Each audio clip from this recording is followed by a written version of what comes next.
yang pertama mengenai tugas kita sebagai penghibur agama Katolik, terutama di stasi atau di tempat kita bertugas. Ini pengalaman pribadi saya untuk menjadi seorang ketua umat atau pemimpin umat itu sangat berat menurut saya, karena kita dihadapkan suatu fenomena yang serba salah. Yang pertama, kita tegas dibilang kita ini garis keras, garis keturunan keras, tidak garis keturunan Yesus Kristus yang kita damai. Tetapi di satu pihak ketika kita agak lemah, lembut, dikatakan kita ini tidak tegas, terlalu lemah, sehingga muncul satu keraguan-raguan. Apakah kita harus tegas, apakah kita sedikit melunak, atau bagaimana? Tetapi saya secara pribadi menuruti suara hati saya, karena saya yakin suara hati itu adalah suara Tuhan. Dan di suatu tempat pengalaman saya, ada orang tunangan, dia ini masuk Protestan, Kristen, tetapi orang tuanya ini memang Katolik, meminta saya untuk membawakan ibadah. Di satu sisi dia Kristen, tetapi tidak ada yang memimpin ibadah. Tetapi tidak apa-apa, ini mungkin suara hati, lakukan saja. Maka saya lakukan pemberkatan ibadah pertunangan itu. Nah, di kesempatan lain banyak yang menanyakan kepada saya, "Kenapa kok Bapak mau?" Dan dia kan Protestan, mau memimpin ibadah di situ, tidak apa-apa lah. Karena di tempat itu memang tidak ada pendeta, karena harus pergi lagi ke tempat lain untuk berkomunikasi dengan pendeta itu. Dan juga kegiatan itu sangat buru-buru, sangat mendesak. Nah, di satu sisi ketika kita mau tegas, dibilang kita terlalu kasar dan lain sebagainya. Saya ada pengalaman yang pertama, pengalamannya adalah seorang ibu ini begitu rajin ke gereja di stasi saya, karena saya pemimpin umat tersebut. Dia banyak membantu, bisa dikatakan dia adalah donatur. Nah, kalau setiap Natal itu dia selalu pergi ke Pontianak membeli bunga, menghias altar, pokoknya setiap ada tugas dari krim dia atau dari ibu-ibu WK yang bertugas di gereja untuk membersihkan gereja, dia orang yang pertama yang membawa kunci, kemudian juga merangkai bunga dan sebagainya.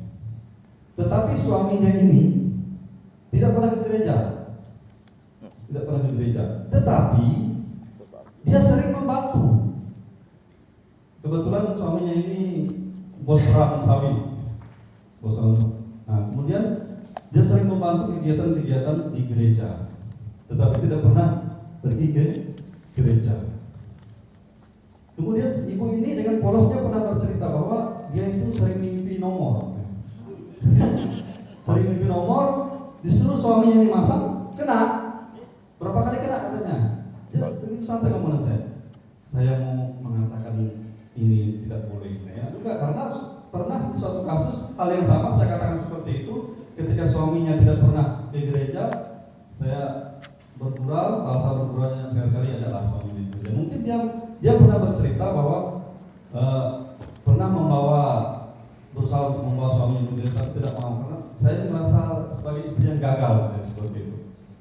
Jadi bagaimana kita menyikapi hal ini, terutama jalan keluar yang terbaik lah, supaya satu sisi tidak tersinggung dan satu sisi kita tetap tegas dengan umat, supaya tidak dianggap bebek dan lemah, dan satu sisi juga kita tetap mengedepankan supaya iman kita di stasi masing-masing itu tetap maju dan berkembang.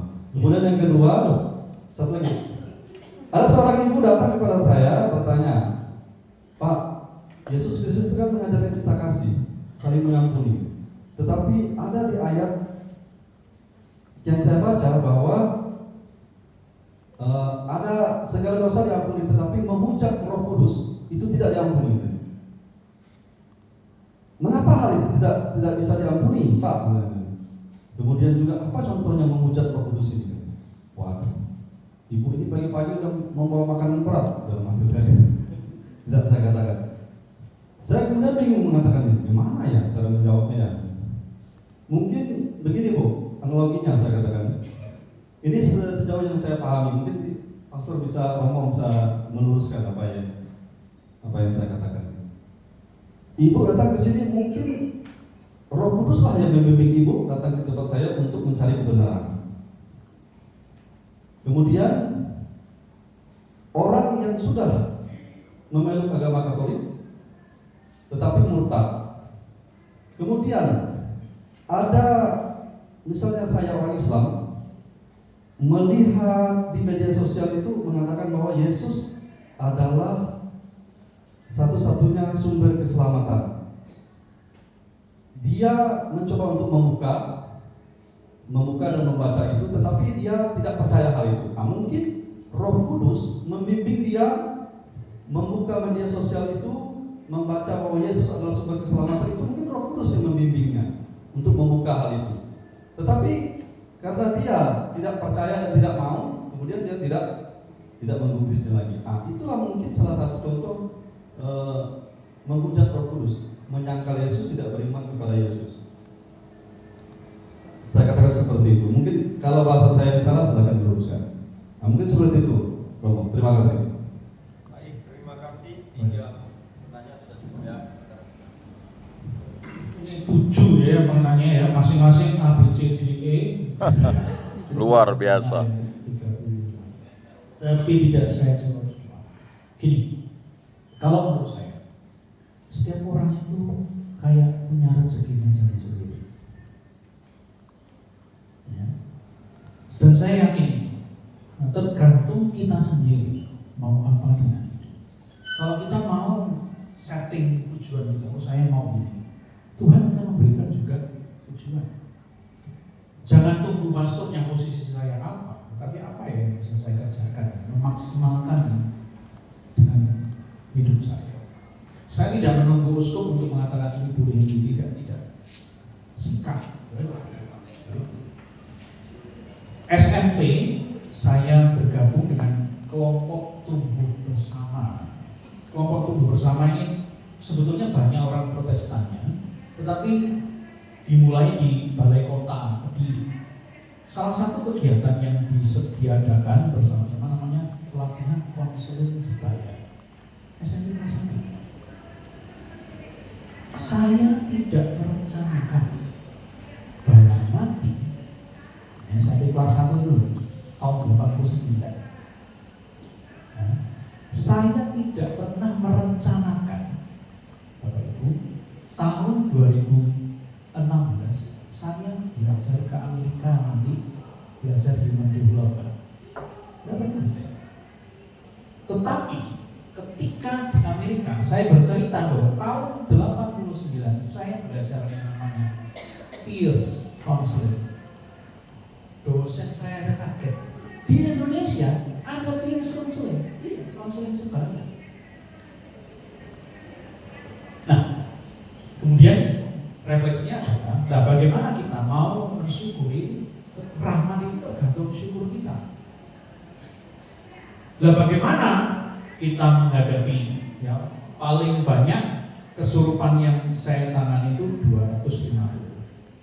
Bagaimana cara saya? Saya masukkan ruangan, saya beri minum, saya minumnya di sini ya. Kalau sudah capek minum sendiri, saya kunci. Capek sendiri. Ketika sudah mulai nyanyi, tensinya mulai sadar sendiri. Sungguh itu. Tanya suster-suster bandel itu, rater-rater bandel, promogram ini ekstrim menjaga. Saya pegangi semuanya. Pertama, saya yakin tidak ada manifestasi apapun. Saya masukkan suatu ruangan 250 orang. Capek sendiri, minum sendiri, keluar sendiri dan sering kali ketika tengah malam jam 3 pagi tiba-tiba dalam perjalanan menuju ke Bukit Batu di Menukung di nama di daerah Menukung atas. Lalu di atas saya belakang sendiri, kok ada Rosario di sana? Ada apa? Ada yang kesurupan. Oh, namanya Dea ini. Oh, Dea, bangun, minum. Ayo, jalan lagi. Iya. Mana setan tadi?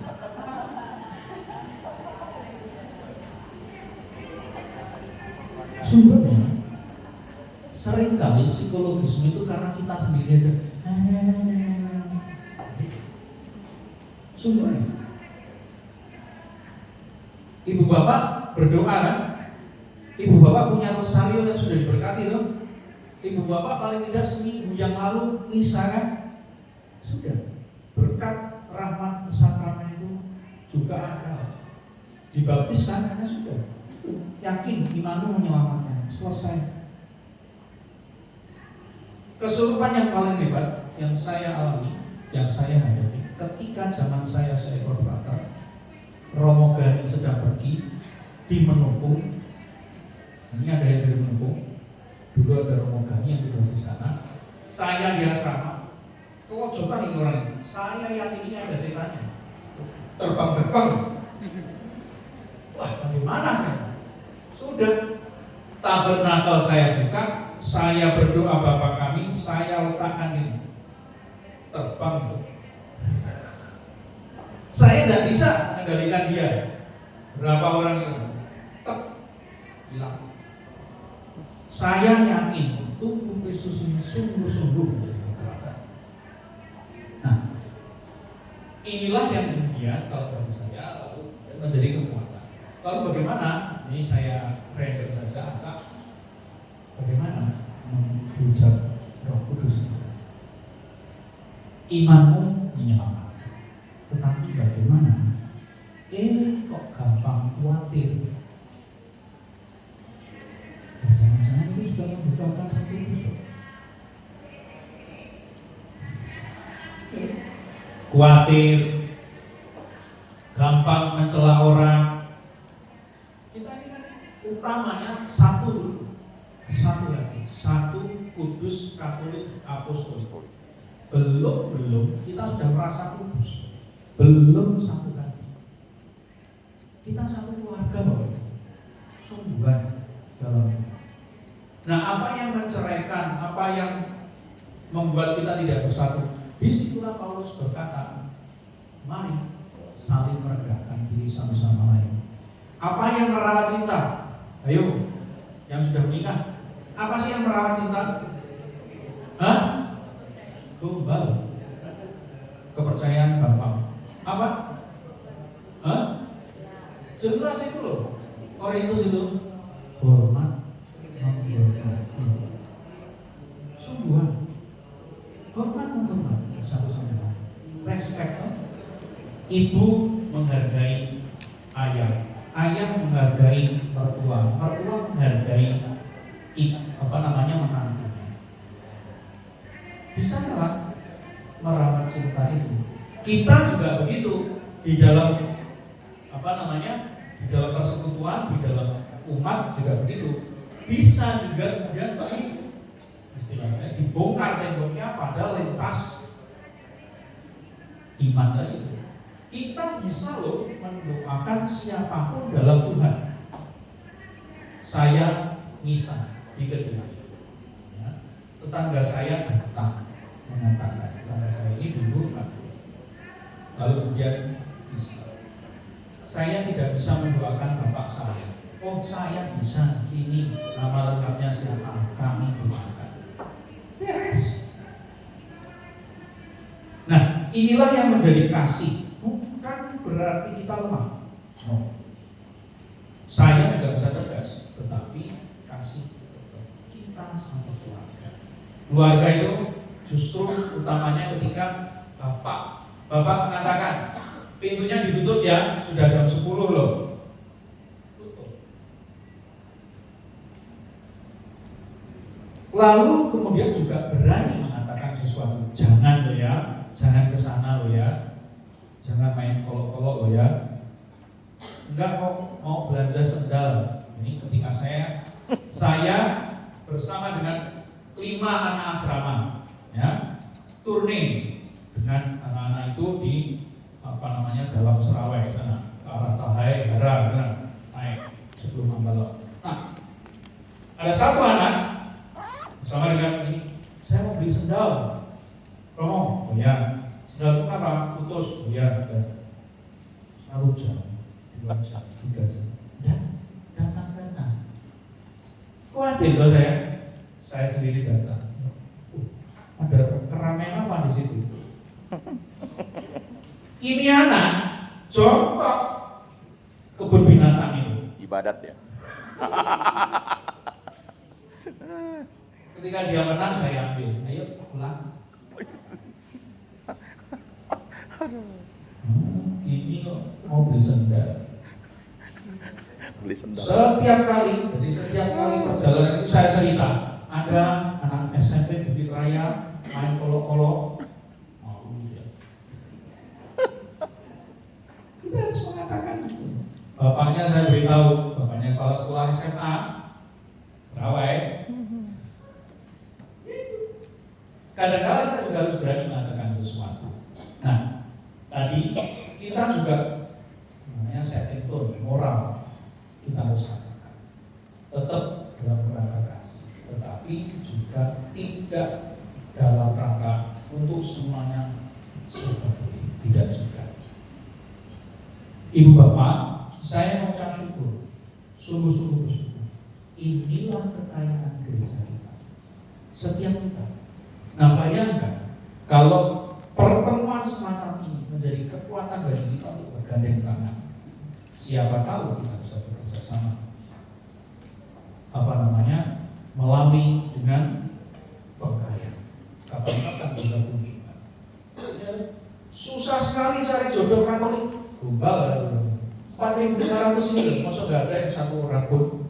Nah, misalnya saya, karena apa? Kita nggak mau membuka diri. Ibu bapak, Tidak satu frekuensi. bersekolah ada program penyuluh ini yang buat kita akhirnya dipaksa untuk terbuka, dipaksa untuk melangkah keluar. Tidak dalam, jangan pernah jatuh dalam kerangka formalisme belaka. Jangan hanya karena demi program. Program itu siapa? Hidup kita. Bukan kita diposisikan di mana, tapi bagaimana ya supaya apapun yang ada di depan kita betul-betul maksimal untuk Tuhan. Tidak perlu harus nanti posisi saya di mana, Romo, gelandang, penyerang, gelandangan, saya kiri, saya kanan, Kiper. saya tengah, saya kanan. Sudah, enggak. Mari kita bersama-sama.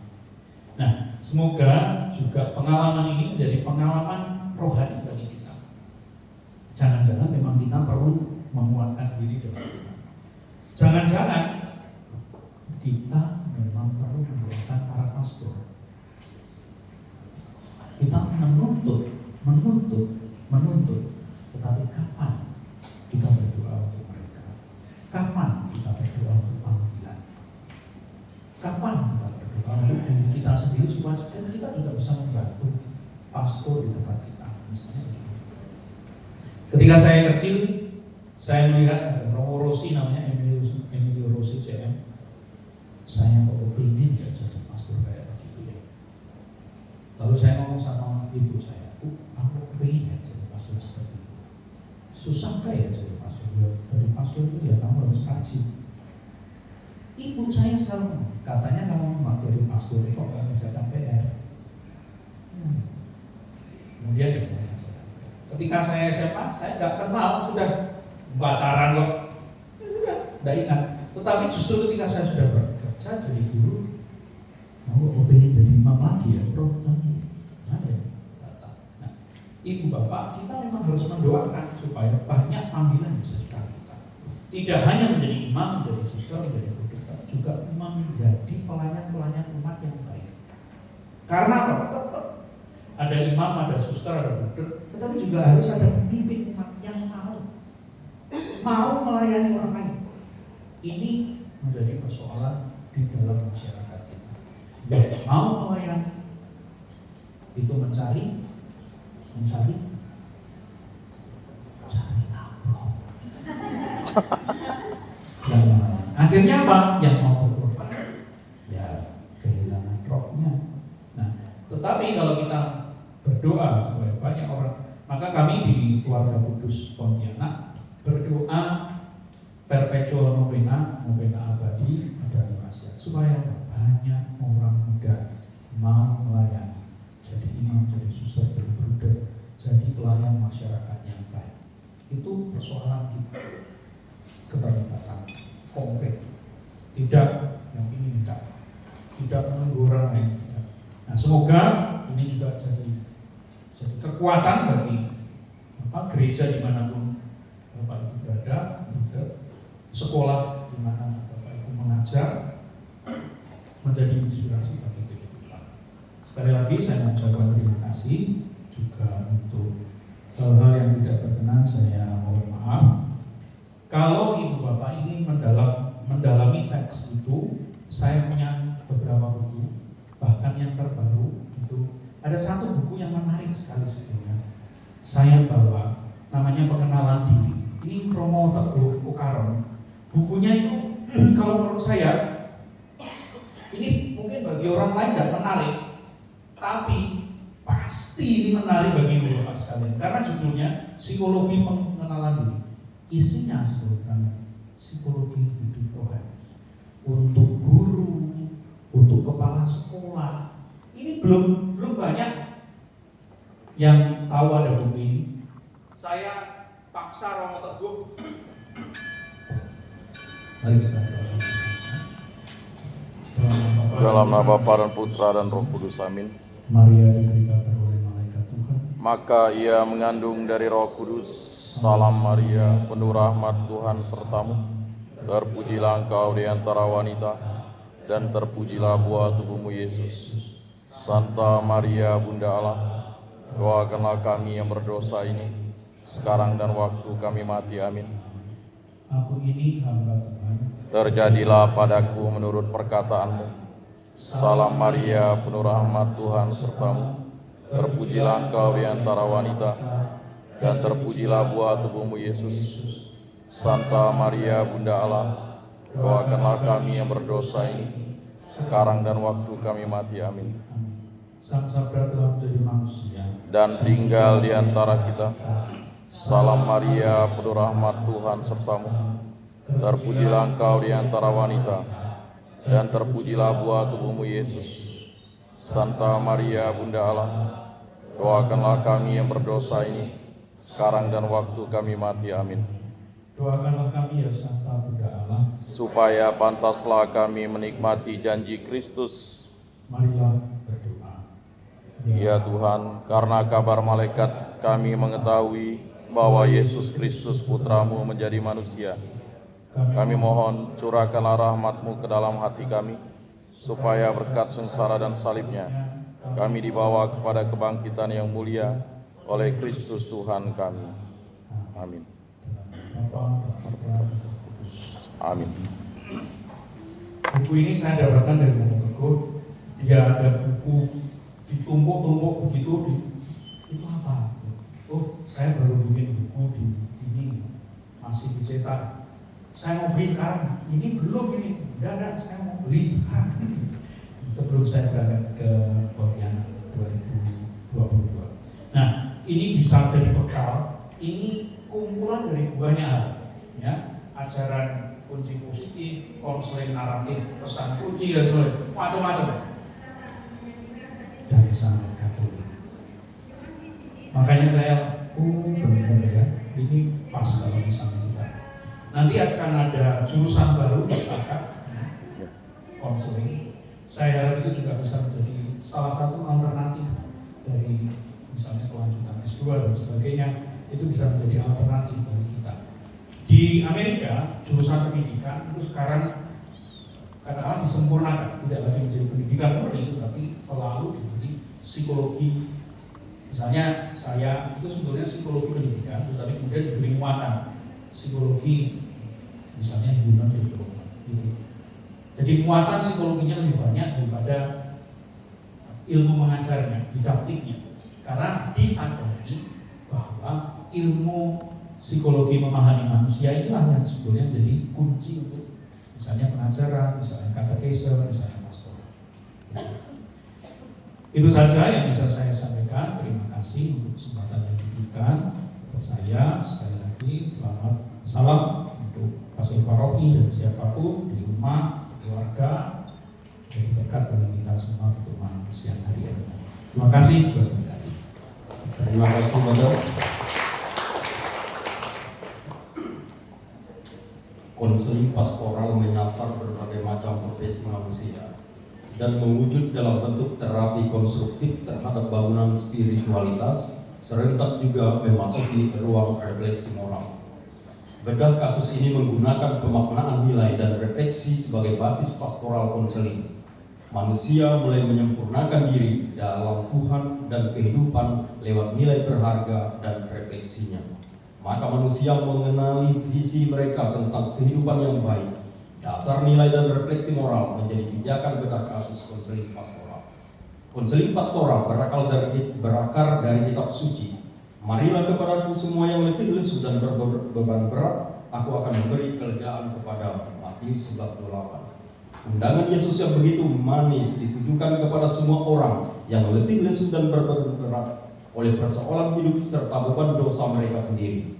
Dengan datang kepada Yesus menjadi hambanya serta menaati petunjuknya, maka ia akan membebaskan kita dari semua beban yang tidak dapat diatasi dan memberikan perhentian, kedamaian, dan Roh Kudus-Nya untuk menuntun kita dalam kehidupan ini. Segala percobaan dan persoalan hidup kita dapat ditanggung dengan bantuan dari kasih karunia. Ibrani 4 ayat 16. Konseling pastoral akan bermakna manakala mampu menyadarkan orang lain akan keberdosaannya sehingga orang mengalami kehadiran Tuhan dalam dirinya. Bukankah hati kita berkobar-kobar ketika ia berbicara dengan kita di tengah jalan dan ketika ia menerangkan kitab suci kepada kita? Lukas 24:32. Terima kasih agar sangat banyak membantu kami, mengingatkan kami supaya lebih berani, lebih mampu untuk berkonseling dimanapun kami berada. Bapak Ibu, setengah jam ke depan kita akan istirahat sejenak, tapi waktunya tetap fleksibel saja karena saya melihat panitia tidak ada di sini. Saya tidak tahu kemana, jadi saya ambil alih saja. Sekaligus juga kita langsung istirahat makan. Nanti akan masuk dua narasumber kita sudah ada di samping kita. Nanti fleksibel waktunya. Silakan siapa yang kira-kira bisa memimpin doa makan? Biasanya penyuluh itu berebut kalau disuruh doa makan. Silakan.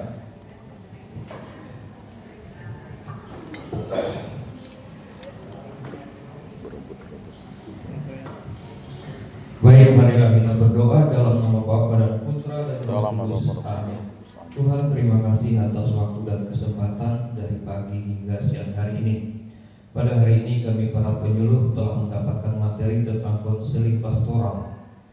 Ya Tuhan, bantulah kami memahami materi ini sehingga nanti kedepannya dan ketika kami turun di masyarakat, kami mampu mengaplikasikan segala hal yang kami dapat pada hari ini, terutama untuk kebutuhan pendampingan umat Allah di tempat kami masing-masing melakukan penyuluhan. Dan pada kesempatan ini kami sudah lelah, kami akan menyantap hidangan yang sudah disiapkan. Semoga Kau memberkati hidangan itu dan memberikan kekuatan baru bagi kami untuk kami melanjutkan kegiatan kami berikutnya. Semua doa ini kami sampaikan kepadamu melalui Yesus Kristus Tuhan dan Juru Selamat kami. Amin. Dalam nama Bapa dan Putra dan Roh Kudus. Amin.